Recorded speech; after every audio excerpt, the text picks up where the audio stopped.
সকল রাজনৈতিক পক্ষগুলোর প্রতি যদি শহীদদের প্রতি কোনো শ্রদ্ধা থেকে থাকে, যারা জীবন দিল, রক্ত দিল দেশটাকে ফ্যাসিবাদ মুক্ত করার জন্য, সেই শহীদদের প্রতি যদি ভালোবাসা থেকে থাকে, ন্যূনতম শ্রদ্ধাবোধ থেকে থাকে, তাহলে গণভোটে উপরে দিয়ে, বাইরে দিয়ে, ভিতরে দিয়ে সবভাবে হায়ের পক্ষে থাকেন।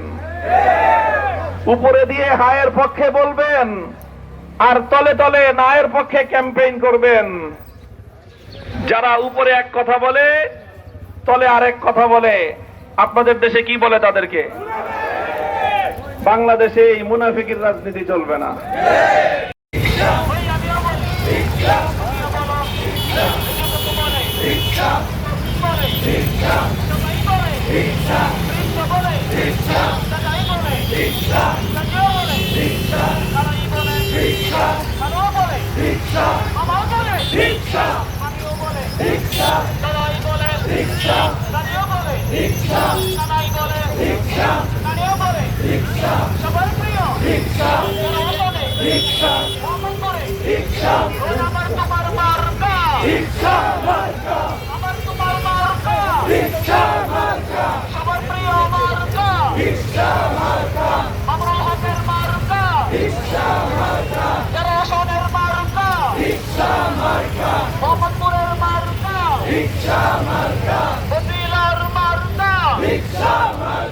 শেরে বাংলার মার্কা